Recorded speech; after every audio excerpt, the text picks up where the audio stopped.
Hallo und herzlich willkommen, liebe Uchtis, liebe Achis, meine Damen und Herren. Letzte Woche noch beim Gottesdienst in der evangelischen Kirche gewesen, heute schon beim muslimischen Nachmittagsgebet.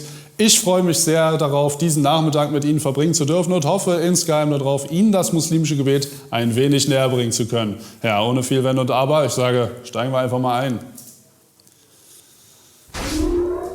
Ja, und da sehen wir auch schon die ersten Betenden betreten hier den Gebetsraum. Hier haben wir verschiedene Stile vertreten. Das ist ein wenig sudanesisch angehaucht hier. Da haben wir mehr so den Vertreter des Europäischen. Das ist so das arabisch-türkische Pendant. Und da haben wir sogar einen Sufi mit dabei mit diesem Hut. Dazu später gerne mehr. Und zu guter Letzt nochmal ein Vertreter des europäischen Stils. Ja, die Betenden verteilen sich jetzt hier im Gebetsraum und werden sich erstmal individuell warm machen, also beten für sich selbst. Genau, und da sieht man jetzt den Shahada-Finger. Shahada bedeutet Glaubensbekenntnis. Und dieser Finger ist nicht der IS-Finger, sondern er bedeutet einfach nur das Bekenntnis zu der monotheistischen Religion des Islams. Ja, er hat sich hier letzte Woche ein wenig gezerrt, deswegen ist das Dehnen bei ihm sehr wichtig. Hier den Sufi nochmal, das erkennt man direkt an dem Hut. Das ist eine spirituellere Ausrichtung des Islams. Das erkennt man wahrscheinlich jetzt hier direkt an den Augen beim Warmmachen. Ja, perfekt, da sieht man es ganz genau. Und hier die Gebetsketten, das sind die 99 Namen von Allah. Und er will hier anscheinend einen neuen Weltrekord aufstellen mit 2 Gebetsketten gleichzeitig, das habe ich noch nicht gesehen. Und der Muezzin, der Gebetsaufrufer, kommt zur Iqama.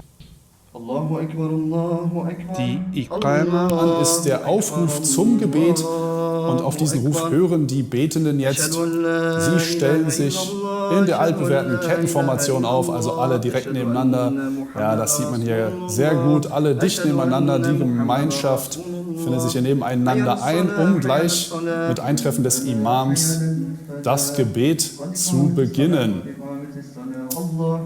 Die letzten Spieler nochmal zu sehen und der Adhan, der Gebetsaufruf, findet ein Ende. Und was passiert?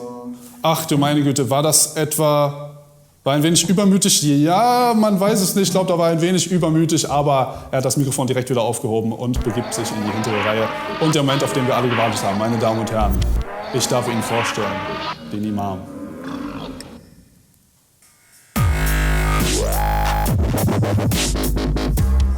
Das ist der Moment, auf den die Betenden gewartet haben. Sie werden vom Imam begrüßt mit einem Salamu alaikum, mit einem Friede sei mit euch. Und der Imam bekommt ein Wa alaikum salam, der Friede sei auch mit dir, unisono zurück. Er tritt jetzt hier vor die muslimische Gemeinschaft, checkt nochmal die Reihen und führt eine kleine Korrektur durch. Genau, damit das auch alles nebeneinander stattfindet. Das ist so der Brauch. Und das Gebet kann beginnen. Allahu Akbar. Ein Allahu Akbar, ein Gott ist größer, eröffnet dieses Gebet.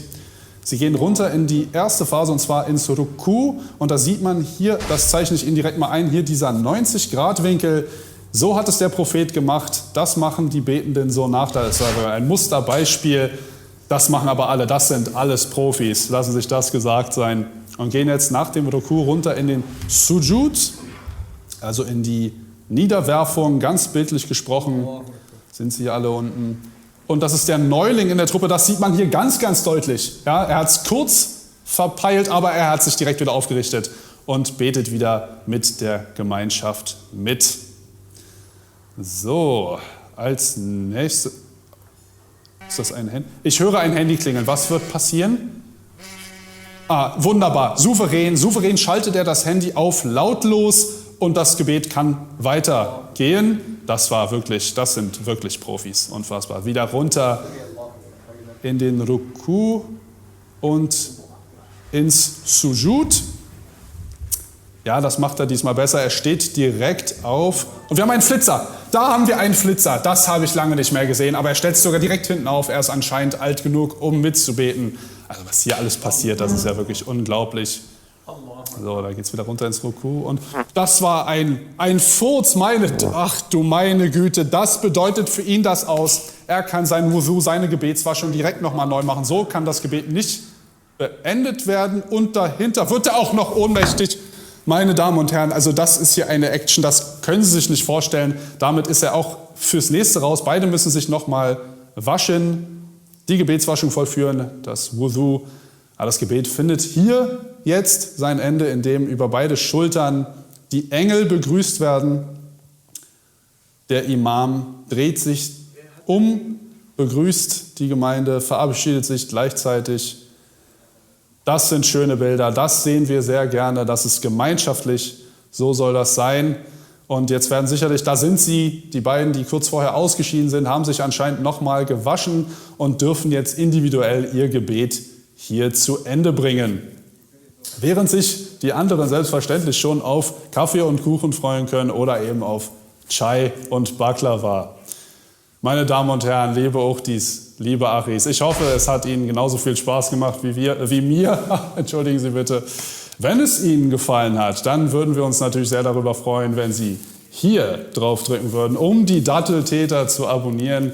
Hier geht es zu weiteren Videos der Datteltäter und direkt darunter geht es zur wunderbaren Welt von Funk.